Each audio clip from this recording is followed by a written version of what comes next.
Hi everyone, my name is Michelle and this is my sewing channel, Michelle Sews Again, following my journey of rediscovering sewing after about a 25-year hiatus. So I consider myself a confident beginner, willing to try some new techniques, but not having perfected any of them yet. So this is just me vlogging about my journey. Anyway, today's video is about the Papercut Patterns Sapporo coat. I love what I did with this. It's not perfect. I think I'm gonna make some adjustments, but I would wear it today if it was cold enough and be way more than happy. So the pattern is, like I said, from Papercut Patterns. It's been around for a few years. I've seen a ton on Instagram, and I've watched a couple of sew-alongs just so that I felt comfortable with it, which honestly, once I read the pattern, I didn't really need to do, because the pattern, they've done an excellent job on the pattern instructions. So as a beginner, I found it very easy to follow. I had watched a video from Kristen from the Dahlia Society, and she had made a jacket out of boiled wool. And she didn't finish the edges because she didn't put a facing, she didn't turn them under, she just left them cut, because boiled wool doesn't fray and it can cut nice and clean edges. I thought that that's what I was gonna do with this. In fact, that was my intention. So because of that, when I cut the fabric out, the facing is kind of a built-in facing. So it is part of the pieces of the full pieces of fabric, so the full front and the bottom. I folded the sections over that were intended for the facing and didn't cut them out in my fabric, because I thought I was just going to leave the edges cut. When I finished the coat, I discovered that that wasn't gonna work for this pattern, not because the fabric didn't cut clean, but because where there's seams, like in the middle of the body where you build in the pockets. There's seams at the neck where you've got, you know, a section in the back that's different pieces from the sides. So because of the seams, that wasn't an option. And it was too late. I had already cut out my fabric. So I needed to add in the facing. So I didn't intend to line this ever, but I do, and it's easily made without the lining if you have the right fabric, but you do need to use the facing. So what I ended up doing was going back and cutting out just the facing piece.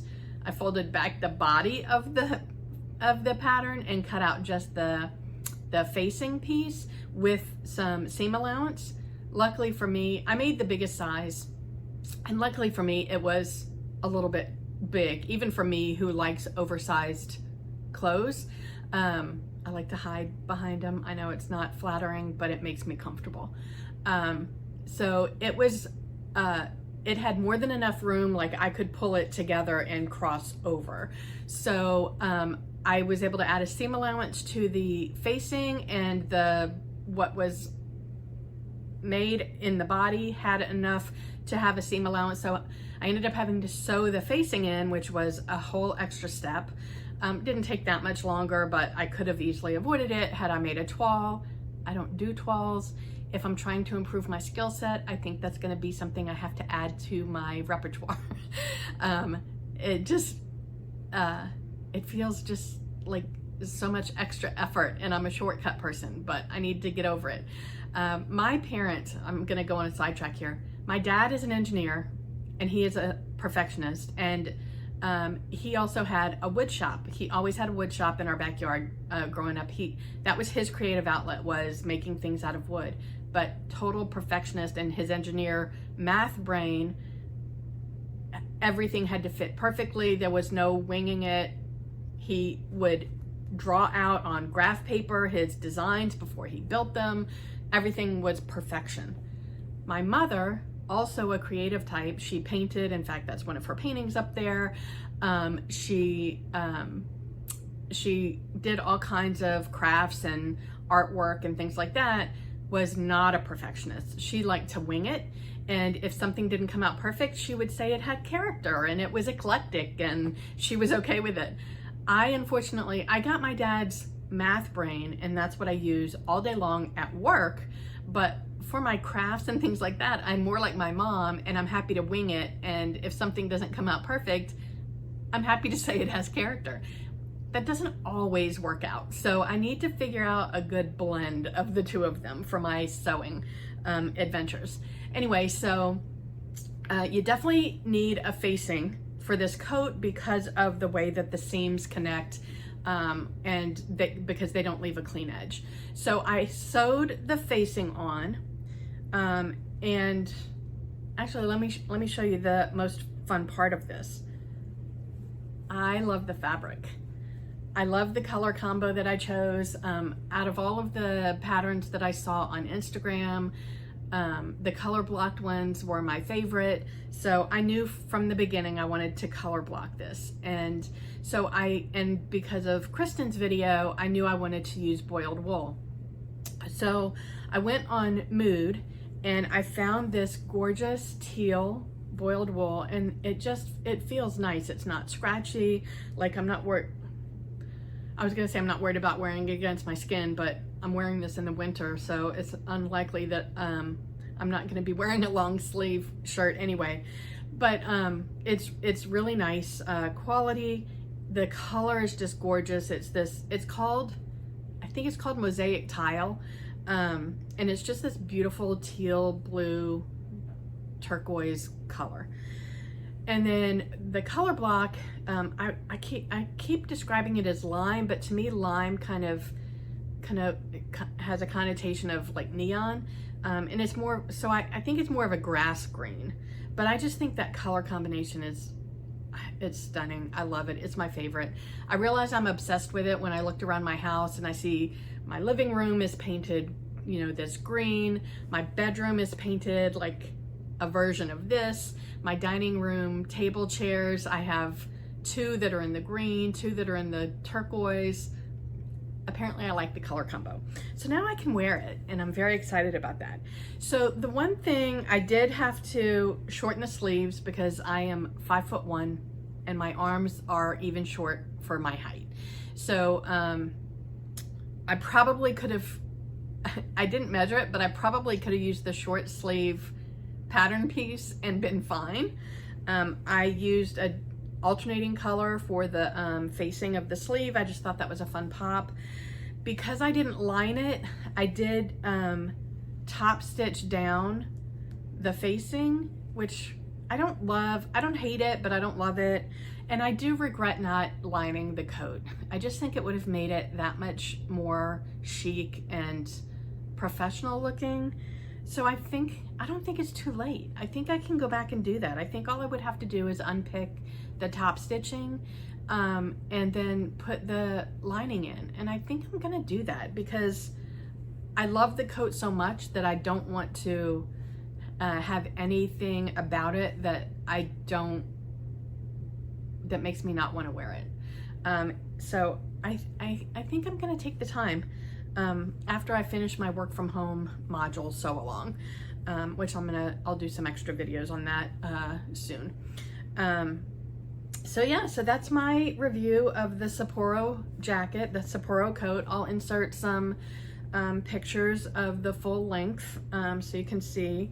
I will put a picture of me wearing it, even though I don't love to model for my Instagram or for my YouTube. I'm just self-conscious. I am working on losing weight. I really considered not sewing until I got closer to my goal weight. And then I was like, I felt like I was depriving myself because I enjoy sewing, I enjoy creative things so much that I decided just to go ahead and do it and not, at first I was just buying really cheap fabric because I'm like, if I lose weight, then I'm not gonna wear these things anyway.